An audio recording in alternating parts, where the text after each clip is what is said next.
Hey guys, and welcome back to Smells Like Teen Angst. I'm Sarah, and this is Poppin Off At Pops, our Riverdale After Show.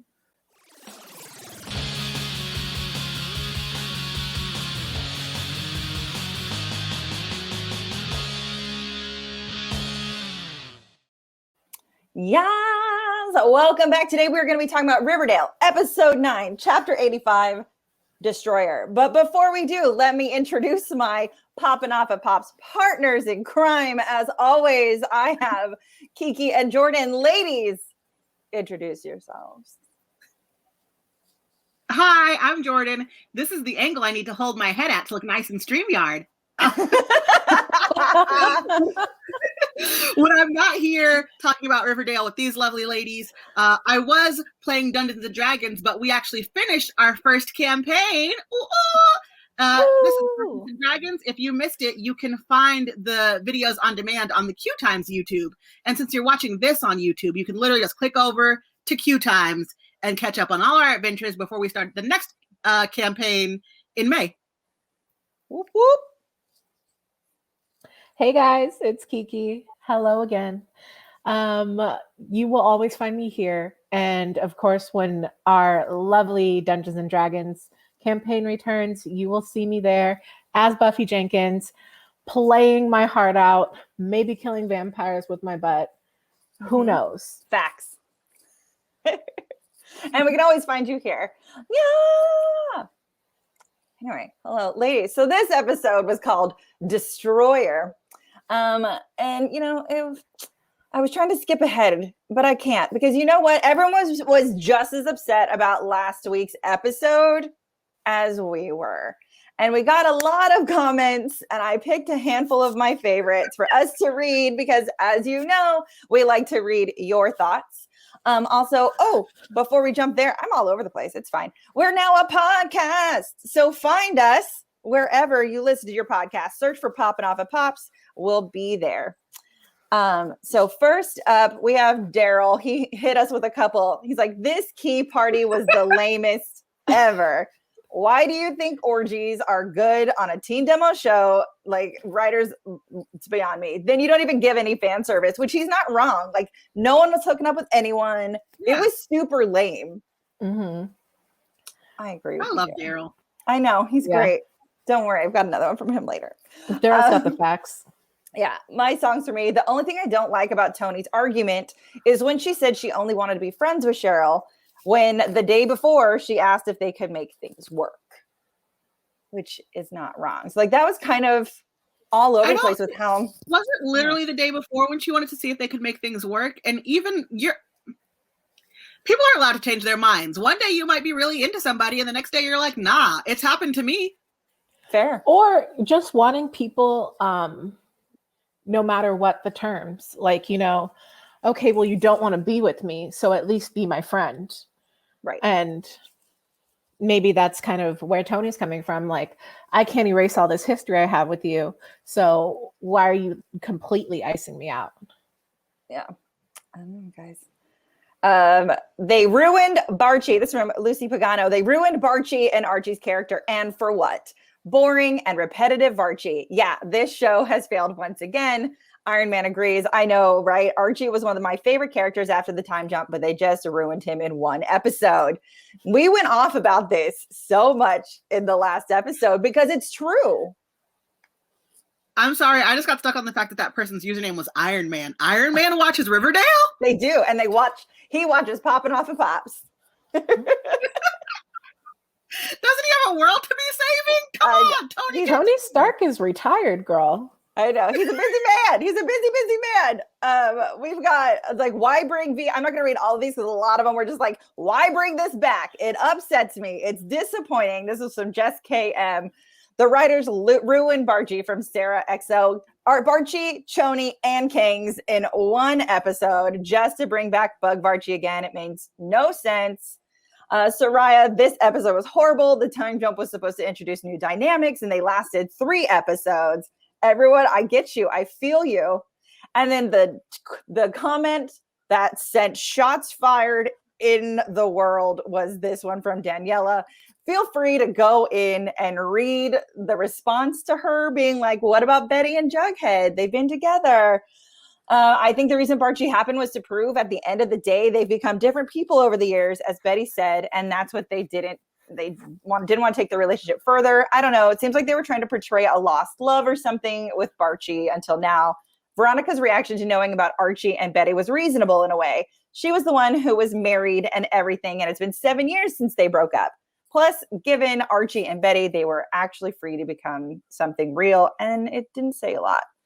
So that set off a stream of comments. I'm just letting you guys know. If you haven't seen it, pop over. It's pretty amazing. Wow. I'm like, that's the Helen of Troy, sent the ships. Comment. I can't say I agree with her, but right. I can't say that I agree, but like, good on for you for taking a bold stance.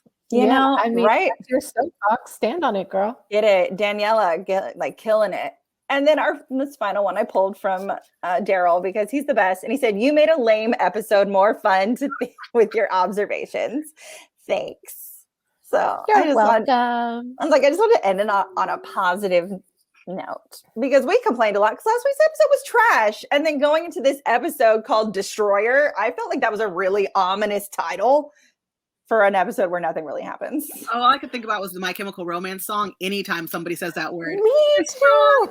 Destroyer. Yeah, no, I feel you. NCR. Hiram had the best line of this episode. He did, when he sounded like a child. So let's jump in that real quick. So we've got the football team going, right? Archie, the team is constantly losing. He's apparently like a really bad coach. The team is terrible. And Hiram and the league send Reggie to be like, yo, you need to leave because you're dragging us all down. And he doesn't do it. So then Hiram is like, break some knees. And he says no. But when talking with Veronica, Keiki, what does Hiram and his childness just like go into? He's just like, the Bulldogs are garbage.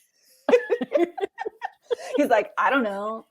I've heard they're garbage. And like with this stank face, garbage. And I loved it. I was like, yeah. He's just, it's so weird because I feel like we jumped ahead in time, but Hiram didn't. And I feel like now the teens that we were used to are kind of matching their parents in this like adult-like dynamic, but their parents now seem like children because their parents aren't meeting their level. And the whole Veronica and Hiram thing is just so weird because she still comes for him with her daddy, but he behaves like a damn child. And it's just like really hard to take him seriously. I know. She comes like, I know you had something to do with sending Reginald to tell the Bulldogs that they can't be here, Daddy. And he's like, well, that's because the Bulldogs are garbage. I will never not hear that. But great for him for always reading his lines with such gusto. Like, right? I'm just saying, Mark Consuelos may not be my favorite. I don't like the character of Hiram Lodge, but he is committed. He commits every episode and brings it. Agreed. He will say Jack or crack badge, like Jack or crack, like it was Jack. No, he said Jack or crack. You take that Jack or crack badge back where you came from, Betty. Oh man, he said it with so much force, like it wasn't the most hilarious thing written. And I appreciate him for that. If they had cast me as Hiram Lodge, I would have gotten fired in my first week because I would have wasted so much film. I would have got up there and been like the Jack or crack. And it just would have been 2 hours of that. 2 hours of me trying to say Jack or crack and just busting up into laughter. So good for you, Mark Consuelos. Yeah, right? Being someone's dad and being like, because the Bulldogs are garbage. Like, say it again. The Bulldogs are garbage. Yes. I cannot take myself seriously. So good for him. And he this whole football thing is so serious. I know it's all this Riverdale stuff, and he's just like, we got to break some knees. we got to take the kitties out. And I just like, I just can't. And this was my biggest takeaway from the end of the episode, is that I thought with the time jump that we were going to get some new character dynamics and also some differences in tonality. And this episode is really driving it home that we are absolutely not. It is the same Riverdale, for better or worse. And the juxtaposition of like, oh, there's a missing child and we still don't know what's happened with Polly, and football just didn't do a lot for me emotionally. I know. And like everyone complained, we complained. It started with last week and ruining all the relationships. And like, speaking of Polly, poor Alice, can I just like give that woman a hug? You know, like Betty gets the phone call that the blood matches what Polly's, because it's like the rarest in the world, right? And so then she goes to Cheryl and has this like heart to heart with her and being like, hey, if you would have known about Jason and you never knew, would you be okay? Or are you happier knowing? And Cheryl tells her, I'm happier knowing. And then Betty still chooses to lie to her mom. Her mom, who's been hitting the bottle, by the way, like Alice has been messed up. Mm-hmm. I mean, that might be another reason too. Betty didn't want to send her in a further spiral.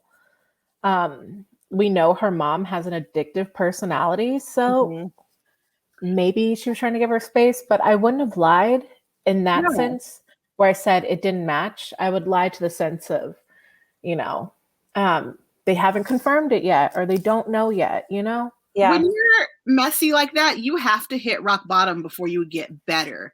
And while I get that Betty was concerned about her mom, she needed to just tell her the truth and give her that opportunity to just hit rock bottom, be at the lowest low, and then crawl up. And she didn't do that. Yeah, she took that choice away from her. That's a great option. Like, sure, that works for some people. But if Betty needed more time, if Betty didn't want to go through it with it, she shouldn't have lied to that capacity. And then can we talk? Her life is wrong. Yeah. And can we talk about how like everyone was really upset about the preview going? I know we don't really watch previews. We're always surprised every weekend, but like reading tweets and comments, everyone was really upset about like the Bughead journey. But what a letdown the Bughead thing was, right? They didn't really even go on a murder mystery hunt. I'm actually happy it was that way because I don't want to see Bughead get back together. And so I'm glad that it really was just a means to an end. I have information, you can help me. And then like, I need help, now I'm going to help you kind of this situation. Right. Like Jughead's just like, oh, I know this old man. Let's go talk to... By the way, I am now convinced that Polly is still alive and the Mothman got her after this episode. I was going to ask what you guys think. Do you think Polly is alive? And everyone comment, let us know what you think if Polly's alive. Polly is absolutely alive. The Riverdale writers love doing ridiculous stuff like this. So of course they're going to try and convince us that she's dead. And she's definitely going to come back as like the Moth Queen or something crazy. Yes. the Mothman Queen. Mothman Queen. The Moth Woman. The Moth We all Woman. know Betty's family has an affinity for cults. They're all about this life. There is no way that Polly is not becoming facts. Like Polly is not becoming like the queen of the Mothman. Yeah. Like it's happening. And then like this scene was very weird for me when Betty was sitting in her bedroom and she's going over the like conversations she's had with Polly. And then they like super zoom in on her eyeball. And then Betty turns into like a vigilante. It was Dark Betty. I hate Dark Betty, and here she is.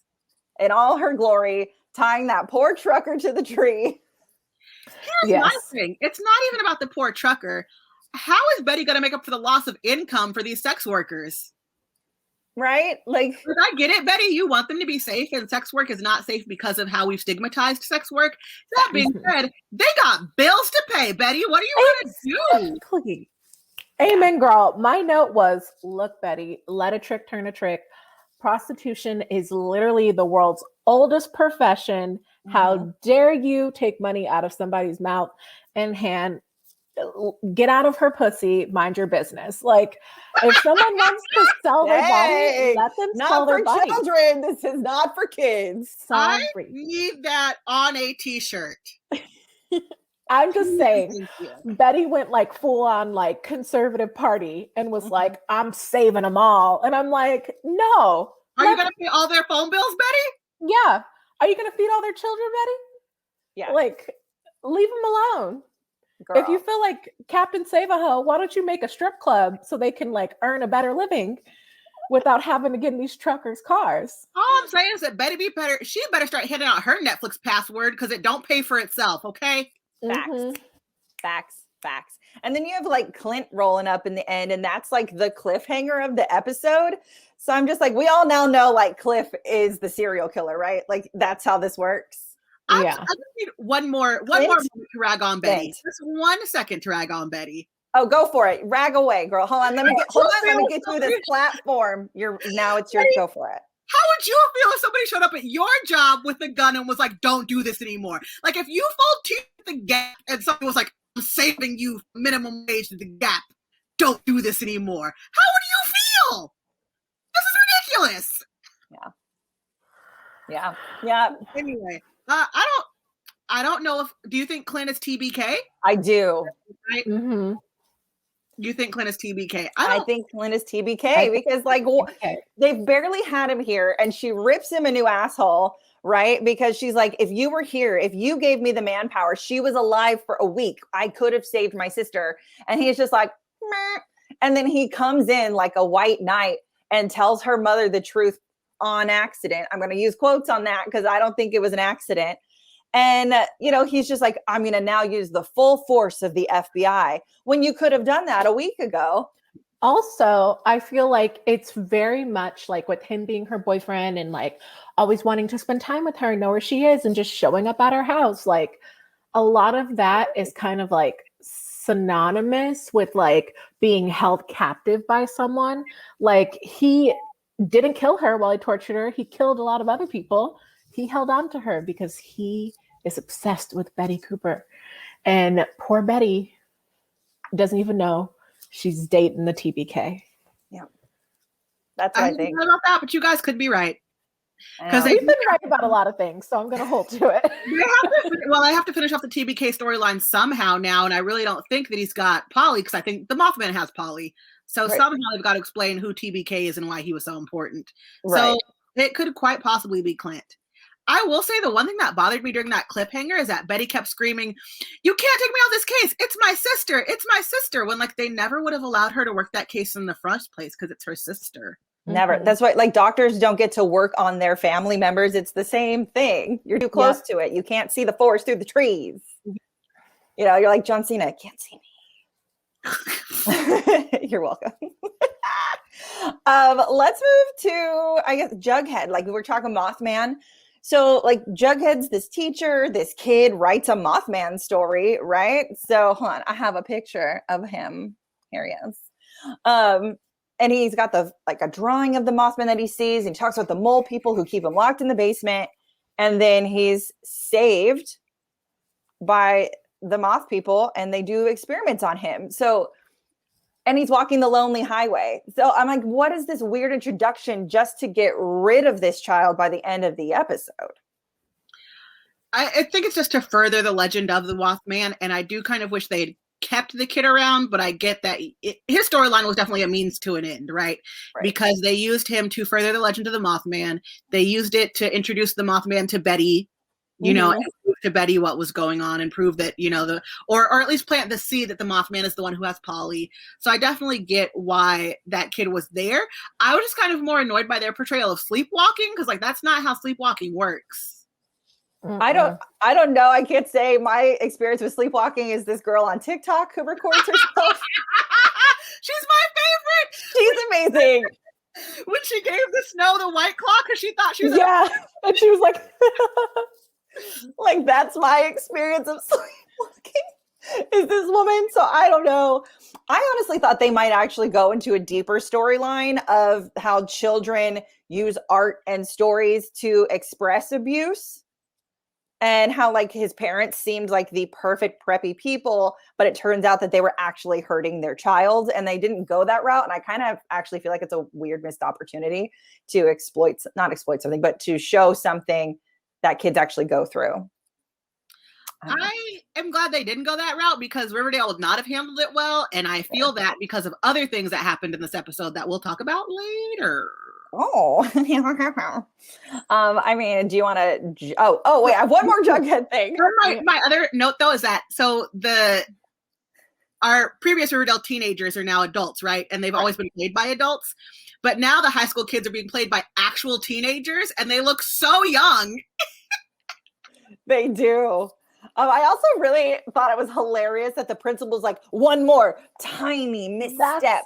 That's what I wanted to talk about. I was like, how is this principal going like 0 to 100 on him? Because have we had any other example of Jughead messing up as a teacher?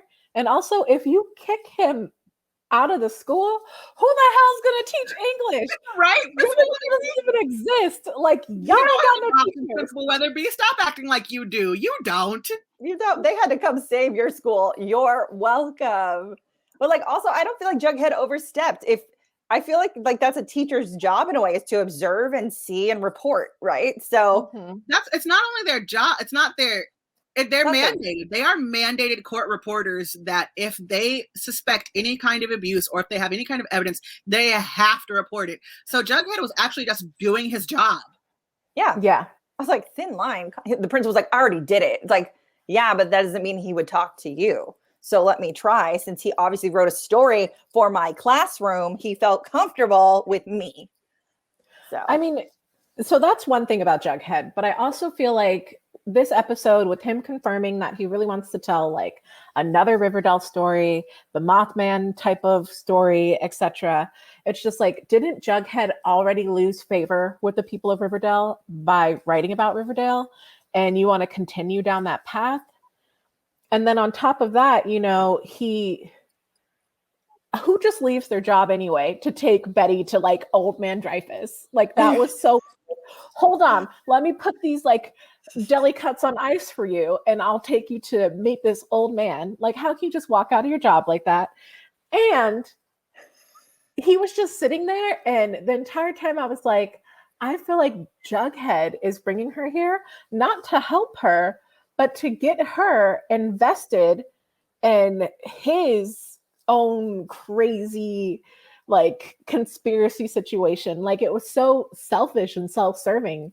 And I wanted to see them team up as the friends that we know them as in the show. Yeah. I mean, I don't disagree with you. It is very self-serving of him.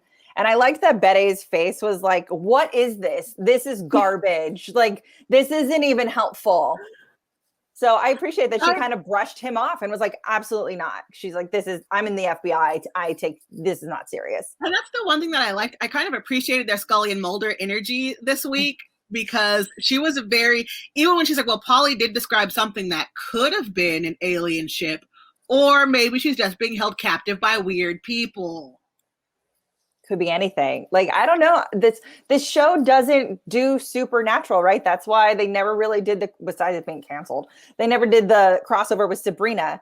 So I feel like they always have an answer, and it's people. Speaking of them not doing supernatural and there no crossover with Sabrina, they did reference Sabrina this week. Did you notice that? No, I missed it. Do tell. They played football against the Baxter High Ravens. Oh, was that their team? Yeah. Oh, that was the first team they lost to.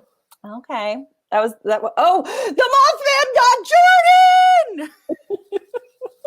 This is what happens. When you talk about the extraterrestrials. We spent way too much time, and it got her. We spent too much time. Got mad at me. We spent too much time on the Mothman, and he was like, done. Okay, so let's move forward. Let's talk about the football game. I think I have an idea of the other section that you have an issue with, and we'll talk about it last. The football game. Can we just say how much I enjoy a terrible Cheryl performance? I hate them. They're so great. I love them.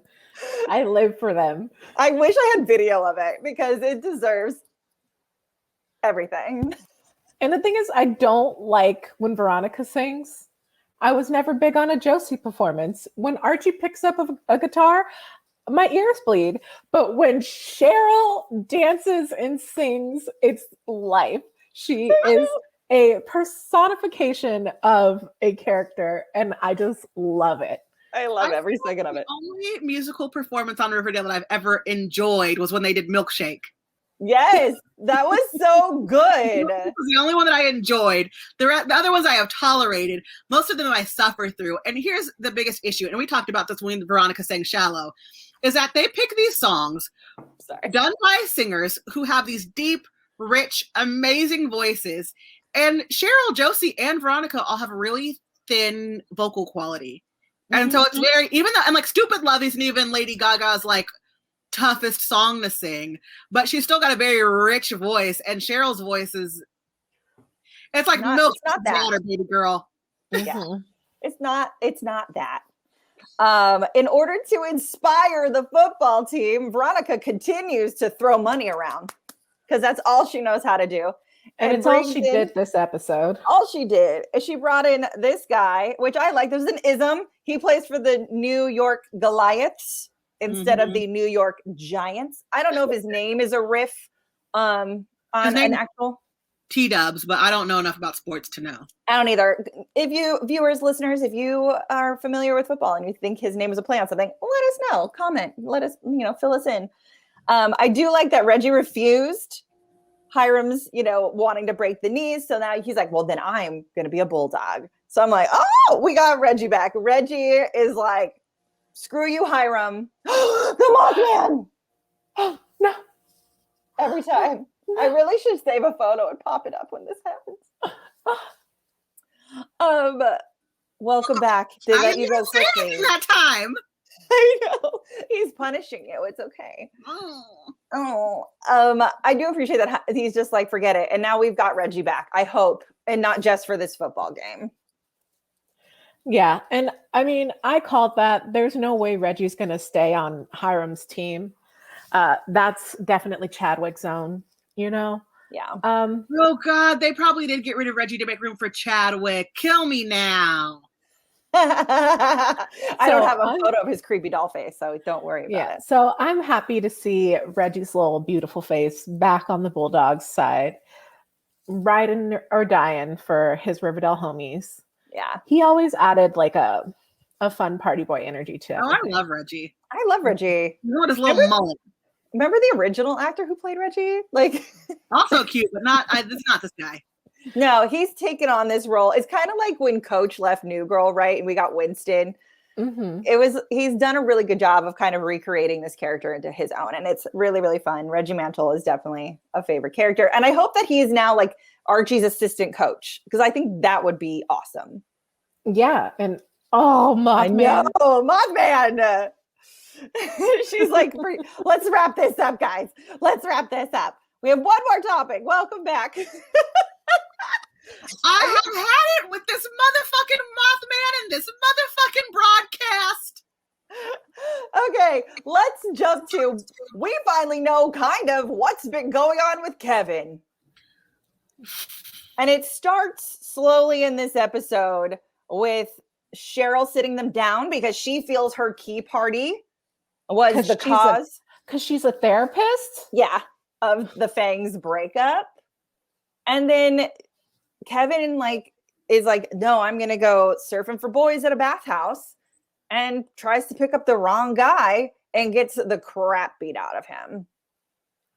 And I was like, I hated every second of this and wanted to turn the episode off. Yeah. The whole thing. The absolute whole thing.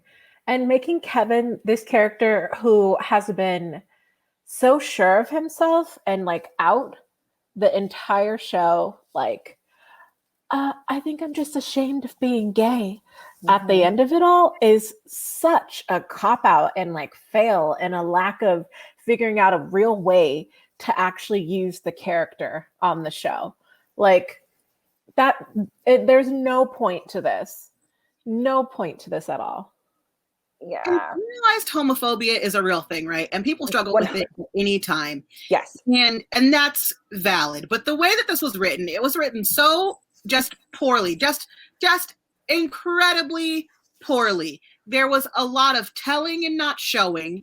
And then the one thing they did show is something that I never need to see on screen. I don't need to see a hate crime on screen. I really don't. The world is ugly enough as it is. Like, there's enough hatred towards minorities. You can explore our stories without exploring our trauma. Not a fan. No, I agree.